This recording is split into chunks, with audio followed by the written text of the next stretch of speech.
Hello everybody, hope you're doing okay. Welcome back to another video. In this video I'm gonna show you how you can use the basics of debugging with Xcode Debugger. Now Xcode Debugger is a very powerful tool, so I'm gonna show you today the basics which will help you to fix bug fixes, learn how your code is getting executed if everything is alright, and hopefully with those skills then you will be able to dive into deeper stuff into the Xcode Debugger. Now, the first thing I want to talk about, now I've downloaded this project of mine, which was for one of my first videos that I've done with a newsreader. And the first thing I want to talk about is breakpoints. Now, you can set a breakpoint by pressing on a line of code that you want to stop. So basically, a breakpoint stops the code from keeping executed further on that line for you to stay and see how everything has been done so far, if all the values are correct, and also if you want to keep step by step see how your code gets executed and make sure that everything gets executed right. So by pressing a breakpoint here, by putting a breakpoint here in my fetch articles, my Xcode is gonna stop my application from running further until I press play. So let's go and see how this actually looks like. So because this is in my view.load, I will need to restart the application because view.load loads just one time. And Xcode, after it loads my view, it will stop my program from running, as you can see. Now this green line, as you can see, is the line where the debugger is. So we stopped it here on line 20, and now we have few options to do. Here, down here, we have our debugger toolbox. So you have this one, this blue here, which activates and deactivates the breakpoints. So right now my breakpoints are deactivated, so after I continue all my breakpoints are not gonna work, so we activate them back. This is the play button, which continues the program executing until your next breakpoint, or if you don't have any breakpoints, it keeps executing normally. This step over goes to the next line of code. So if it's a function and you don't care about what it does inside the function and you want to go to the next line, you just press that one. And step into is the one that goes inside the function and you can check what happens inside your function there. And step out is when you are inside a function and you want to go to the previous level, so you just jump out. So let's jump into our function with step into. So step into, and you can see that my debugger line is now on 24 and I'm inside my fetch articles function. So by pressing on my step over, you will see that it goes to my next line of code, which is the let task. Now pay attention on this line of code. As you can see, I have a huge completion block in here until line 60, and the Xcode ignores this completion block because it gets executed later on. So right now, if I press my step over, it's not gonna step over and go into line 28. Instead, it will go to the end of my completion block, which is line 60. If you want to debug something inside the completion block, because the completion block executes later on, you can set a breakpoint inside that. And as you can see, as I said, play button will continue until it hits a next breakpoint. So I'm pressing right now my play button, and boom, you see it sets into line 28. And then step over goes to the next line. Now it jumped down to 23 because if error not equals to nil is not true, so it's not gonna get inside my if statement, so it jumps to the next one. And in here you will see that if let articles from JSON equals JSON articles, this is true, so it will jump inside my if statement. And here we have a simple for loop which will run for each article in the JSON, and you will see it jumps again to line 39, and so on and so on. Now, if you press on step out, it will go. So I'm pressing step out. Now this goes into a assembly thing. Now it does this because we're in a completion block. If I was into, let's say, line 26 and I press step out, my Xcode debugger will jump into line 21. So those are the few steps that those are the basic steps that you'll need to know on how to use the debugger to fix any bugs, find any execution that goes wrong, check the values. Now, how you check the values? Now, let's go and run my program again. And notice this. Now, fetch articles.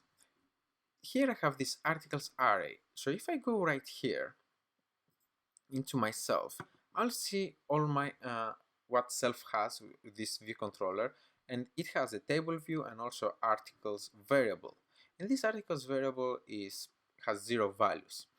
But imagine you can have a lot of variables, so this list goes very long and it's very hard to see what is it in there. What you can use is you can print an object in the console on the right side by saying PO, which stands for print object, and you can say articles, and the completion handler will help you as well. So by pressing PO articles, it says you that there's an optional array with 0 elements in it. Now, the next breakpoint I would like to put is here, table view reload data. This means that all my completion block has been executed and my articles have some value. So let's play until the next breakpoint. Now you can see my articles have 4 values. So by saying, you can go just up and it runs the previous command that you had. So PO articles, print object articles, and you can see it has 4 values. And you can even say like this, like for the second object of my articles dot headline, and it will print you the string of that object. It is very useful when you have a lot of variables and you don't know where they in here, so simply like this you can see the value of your objects very fast. Now, something else that I would like to talk about is how you can handle the error a lot of you get when you encounter a nil. So a lot of you get this error where your app crashes and it says found nil while unwrapping an optional value. Why does this happen? So this line, this project right here, I have this line of code which downloads an image from a URL, and here you have 2 exclamation marks. Those exclamation marks mean that you for sure have a value, for sure you have an image URL, and you're telling the Xcode that you're completely sure that this will have. And Xcode trusts you, so it won't give you compiling errors. But actually, this image URL, you actually passed a nil value, so this crashes. I'm gonna give you an example by saying here URL to image. I'm gonna just pass a nil. I'm gonna disable my breakpoints. I could either do this, or I can just drag and drop them inside the code and they do this animation. Okay, so now I'm passing a nil into my image URL, and you will see this crash that a lot of you see, and you are asking me what you can do. Why is this happening? Well, if you see this error, that means that this image URL actually doesn't exist. So you have to make sure what is going wrong and why is it passing a wrong value, and you have to use the debugger to do that. So by simply let's say putting a breakpoint in here, see why this value gets nil. See if it's a JSON problem, if it's an API problem, if it's your code that passing an error like I'm doing right here, or something like this. With the debugger you can do that and you can fix your bugs. Now, another thing that I want to say, sometimes you will have a crash, and this crash will not tell you where your app is crashing, and instead it will go here to app delegate, and it will have a red line in this line here where it says class app delegate UI responder and stuff on, and you have no idea what crashed. Of course you can see here on the console saying you what actually crashed, but it will be more beneficial if you knew which line of code crashed. So a lot of those times, a very helpful thing you can do is you can put an exception breakpoint. This exception breakpoint will actually, instead of crashing into this line, will go and crash into the line that caused the crash, and you will know which line went wrong and what you have to fix. Now, how you put exception breakpoint? If you go to the breakpoints right here, show the breakpoint navigator, and you press the plus button down on the left, you have an exception breakpoint as a second option. So by clicking that, you don't want all exceptions. Instead, you want just Objective-C, and that's it. You don't have to do anything else. If your app needs to crash, and instead of sending you to the app delegate, this will send you to the line that actually crashed. A lot of times when you're doing maybe in the background thread some stuff, this happens, it sends you to the app delegate. For example, instead of here, it will send you to the app delegate. Well, with this exception breakpoint, this will show you what actually went wrong into which line in your project. So I'm just gonna press this, and the last thing that I want to talk about is how you can debug the view. Now, it's not really debug, but you can actually inspect what is happening in that current view of yours. So as you can see, I have my table view here with a navigation bar, and this one here, it says debug view hierarchy. So by pressing it, Xcode will show you what is exactly on the screen right now, and you can click and drag around that area and move to see what is going on.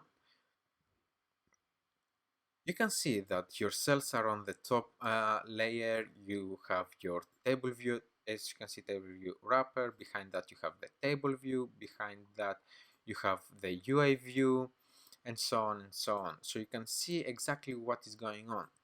And on the right side, if you are here on this size inspector, by pressing on your content, for example in the image, you can see the width is 130, the height is 130.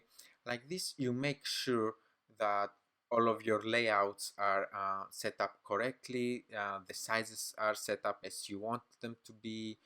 You can inspect their priorities, and again sizes, and so on and so on. And you can click this one, which shows the clipped views, the ones that are outside the screen. And right here you can see, if I scroll down, you have one more cell that is already loaded, and you can inspect that as well. So like this, you can make sure that your views are all correctly set up. And those are basically the basic steps of using the debugger. If you have any questions, you can let me know in the comment section below. And that's all for today. I hope you learned something new. I hope it was very useful. If you master those simple steps, you can dive deeper into the Xcode debugger, because it's a very powerful tool, and I'll see you guys in the next video.